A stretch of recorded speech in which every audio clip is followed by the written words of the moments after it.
I'm kind of anchored right out in the middle of the ICW here. I mean, I'm not right in the middle, but my stern is definitely sticking out. My fuel pump, I think, is still overheating, and if I let it cool down, it'll run for 30-40 minutes, and then I think it starts to heat up again and create a vacuum. I put a fan on it. This is a really sucky spot because these people are hauling ass by here, kind of like I was showing you earlier, and I'm just getting the shit rocked out of me, but here we go. So I'm gonna let this fuel pump cool. I'm gonna get to there's like a lake about 40 minutes from here if I could get there. It's really hard to sail here because the wake is so rough. It collapses my sails. So, I mean, it's just, I would rate this section of the ICW for sailing 1 star. It really sucks, and man, I almost would rather be getting beat up outside as long as I could go somewhere, so anyways, that's what's going on. I'm gonna start this thing up again in a minute and get a little further down and try to get somewhere where I can, I don't know, chill out for an hour that's not rocking, and I need to order a new fuel pump, so I'm going to figure that out. My brother lives kind of near Fort Lauderdale, and I may be able to have one sent to his house. I gotta do some research on it and see what kind of fuel pump I'm going to get. I don't think the one I have is really cut out for the job. So that's what's going on. I'm at anchor here in Sunrise Bay in Fort Lauderdale. So it's a pretty small little cove. I'll show it to you guys in these apps. I'm going to show you all the apps that I use for navigating and decision making, and they're pretty cool. Definitely, if I were going to do this, I don't care who you are, where you're coming from, these are the apps I would use. There might be some more apps, but information. That's the key, I think, to to reaching your destination safely. You need a lot of information so that you can make safe, sound decisions for your boat and your crew. So I'm sharing those with you, and here they are. I'm in Fort Lauderdale in Sunrise Bay. You can see here, this is Sunrise Bay. I'm using an app called Navionics, or Boating by Navionics. You don't need any cell phone service with this. It works 100 miles at sea. It uses your phone's internal GPS. So cellular service is not required for Navionics to work. I do have some issues sometimes with slow speeds being inaccurate, or sometimes it'll show me going 0 knots if, say, I'm going under 3 knots. But around 4 or 5 knots, it starts showing an accurate speed. So there are some issues with it. What's interesting is it's updated by sonar units that are being used by people who subscribe to the app, I believe on Active Captain, and so it's always getting really recent data as far as depths, and I found it to be really accurate. This is, you could see here, these are what government charts look like, or this is a typical chart. This is a government chart. That's not real helpful when you're anchoring, but you'll see Navionics, when we go back to it, I can see the contours of the bottom, and what this will let me do, you can see there, like there's a shoal there that's about 6 feet, and then of course there are holes there that are 8 or 9 feet. Some are 10 feet, and so those are the things I'm looking for when I'm anchoring, and this really lets me see that micro terrain, and I compare this with my depth sounder, and I found it to be super accurate. I also use Navionics for some of my meteorological research, so when I'm looking to see what the weather's going to do right where I'm at, I also use this app, and I'm gonna show you that next. This is also Navionics, which I use for weather monitoring and prediction. All my meteor, or not all of, but a lot of my meteorological research. But I don't rely on just one app, of course. I also use Windy and My Radar. You know, there's all kinds of data to constantly be going through on different applications and platforms. I never trust just one platform or just one application, because what I'm really trying to do is to look at all these different sources of information and build a picture in my head of weather and water conditions.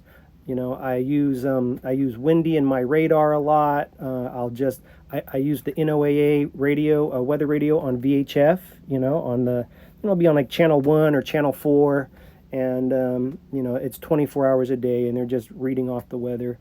I find that you know, you have to be using different platforms. If you just look at one, sometimes one will be inaccurate, and then you've bet your life on one source of information, and that's just not a real good idea. I use some other apps too. I'm going to show you those here. Let's see. This one is Windy. Oh no, this is My Radar. I use My Radar a lot. It's basically, it gives me a radar picture of what's going on, and also shows me winds.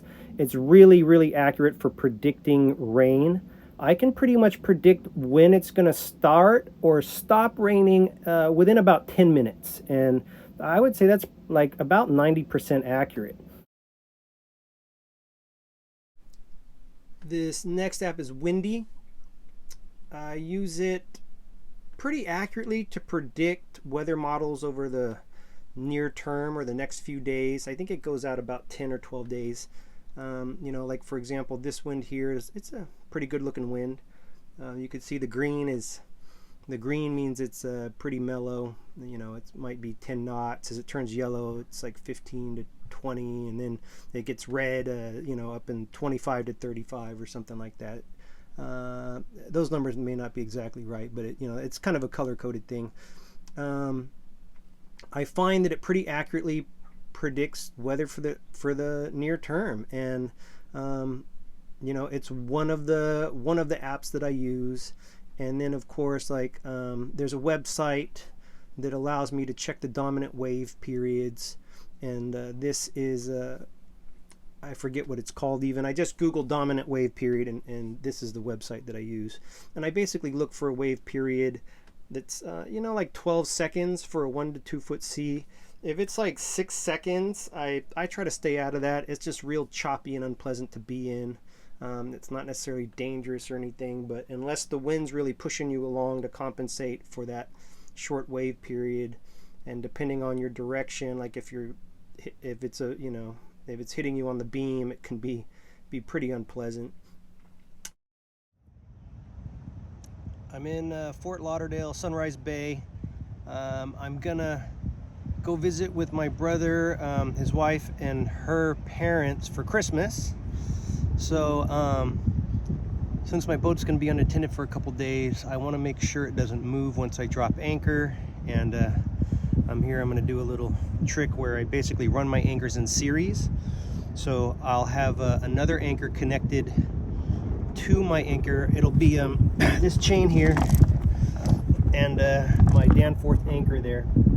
And what I'm going to do is I'm going to connect this chain to the head of my CQR anchor, and then I'm going to drop this Danforth and this chain first, and then the second anchor that's connected to it. And some people will poo-poo that idea, but it's been well proven that if you run your anchors in series like that, it doesn't take a big anchor to attach to your primary anchor.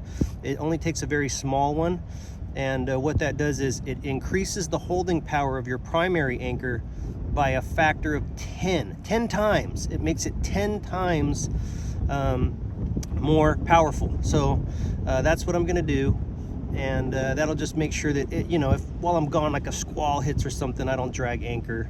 And I'm gonna do that right now.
Okay, so the shackle that combines the road to the chain,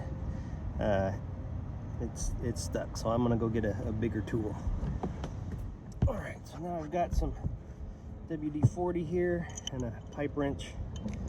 So let's see. This way I got a little more leverage on this.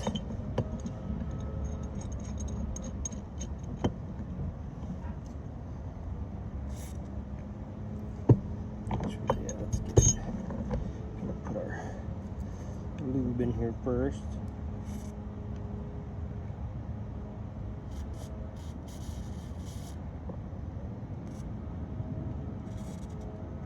Go.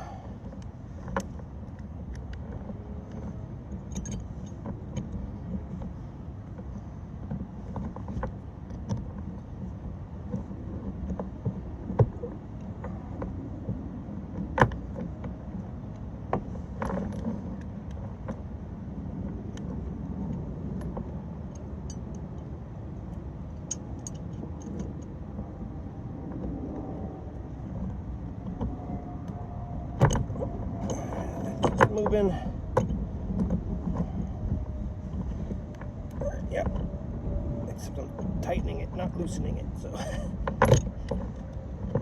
let's fix that.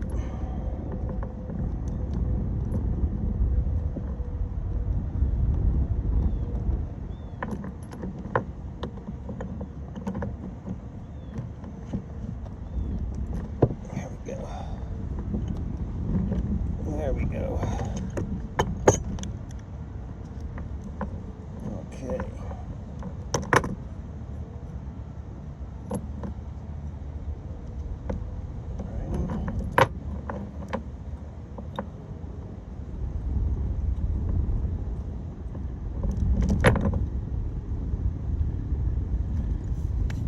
Okay, so I'm gonna motor up, move to a better location, and that's one of the things I'm gonna drop my anchor in a real good spot, a little bit deeper, and I'd like to, that way I can have more scope, and I can also be away from these other boats. You see these boats here? So I want to get a little bit of space between me and those boats, and that's the plan. I'm just gonna check my batteries here. Okay, I'm gonna turn on my blower. I'm gonna go to both, so that I'm using both batteries to start, and I'm charging both batteries as my motor's running. So then I go over here. Oh, you know what I almost forgot? I gotta open up my fuel valve here. I open that one. I have another one right here by the filter. Let's see, there we go. That one's on. Now I can come over here, power up my fuel pump, check my gauges, and then start her up. There she is. Hey babe, look who I'm here with. Hey, how you doing? Merry Christmas Eve to you Christmas too. Eve. I'm gonna get some of them tamales. Freeze some for me. I'm at Havana, 1957. I don't know how I ended up here. My brother's father-in-law is Peruvian, and he was like, you gotta go to this Cuban place, and well, now we're here. It's fucking amazing, and the artwork's amazing. The photos are amazing, the atmosphere is amazing, and I'm super stoked on it. Like, I want more of this.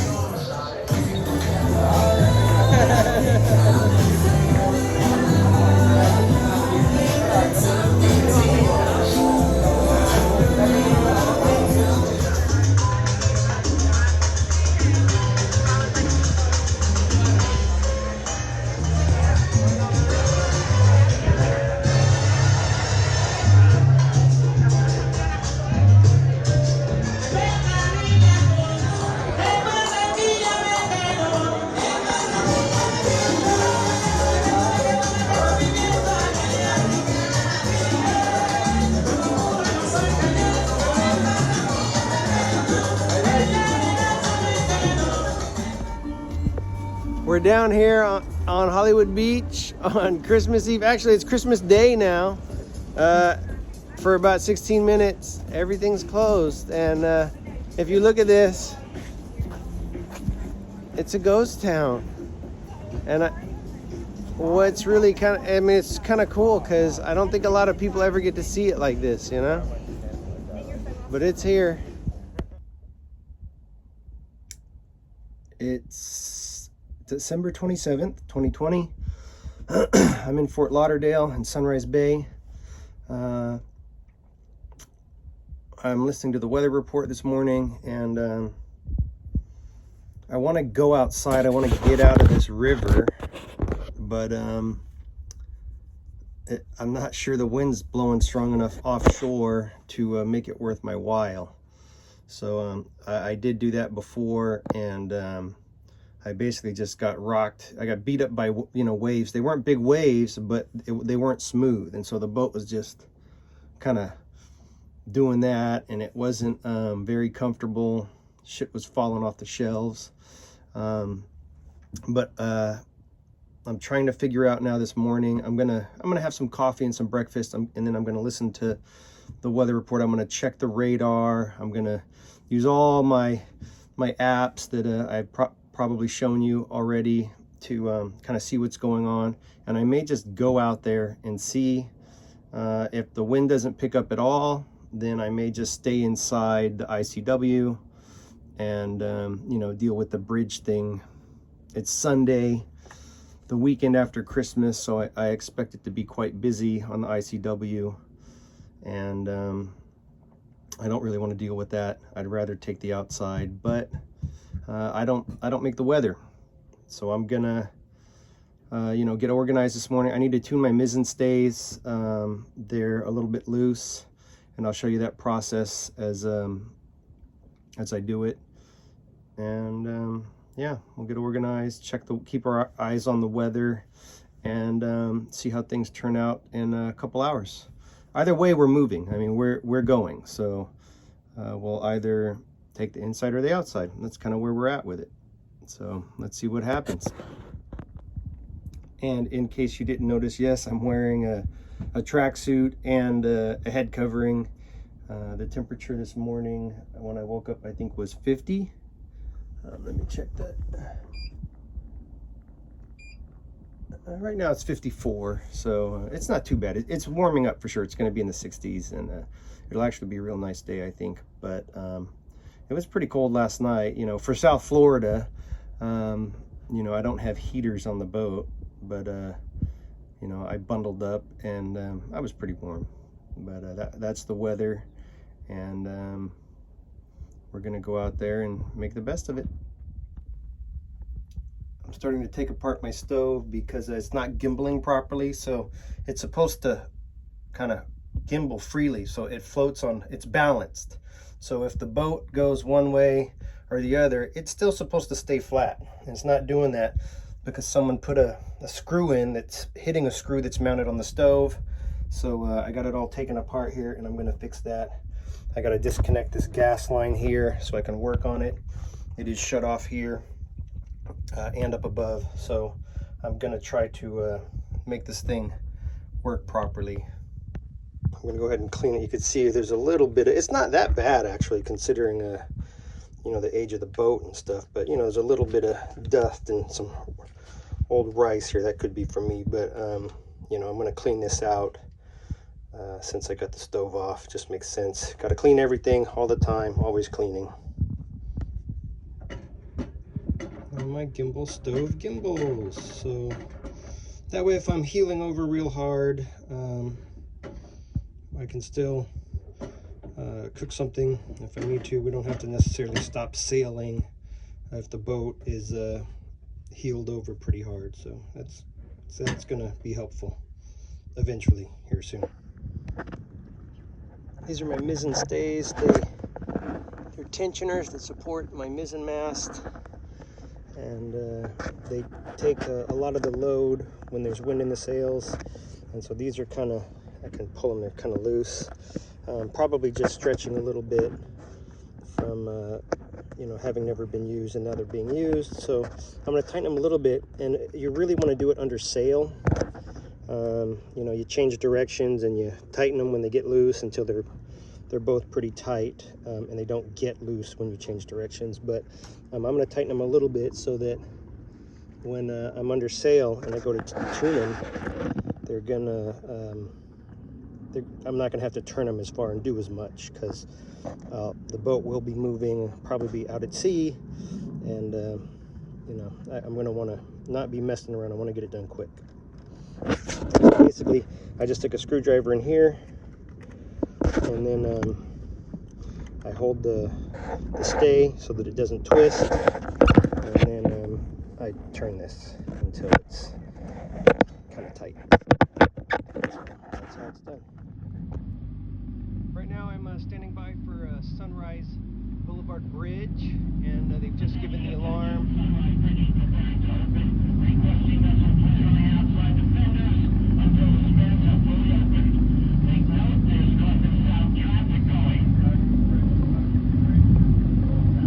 And so, I mean, I've been here for about 12 minutes waiting on this.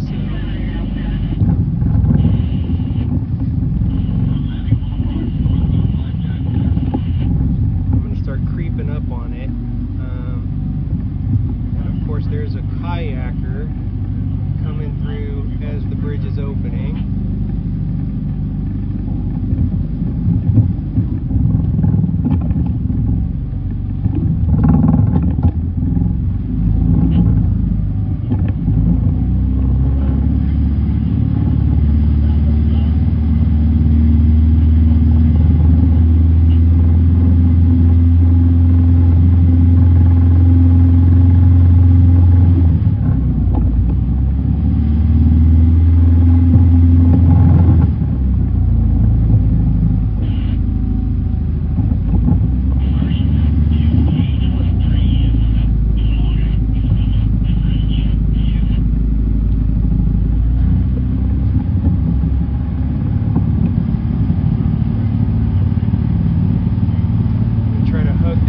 Starboard side here, give these other boats as much room, let them know that they've got as much room as they need to get by.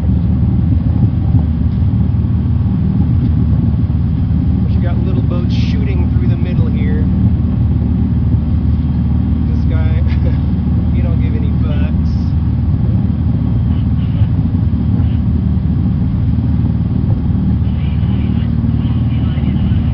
And we're through the bridge.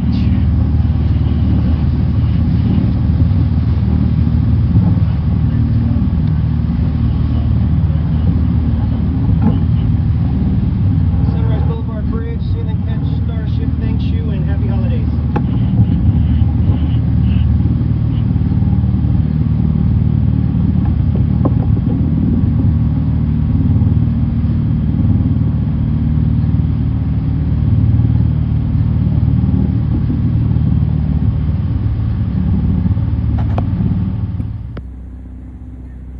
Turns out everybody's out today. It's Sunday after Christmas.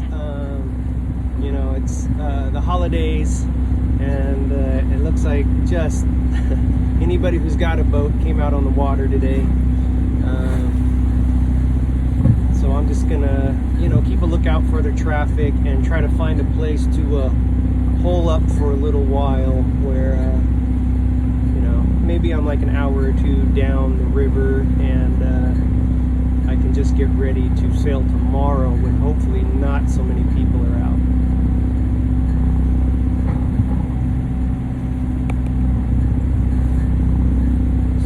Always be looking around me in every direction, because, you know, there's jet skis, kayakers, big boats, little boats, manatees. So just trying to stay aware of what's going on.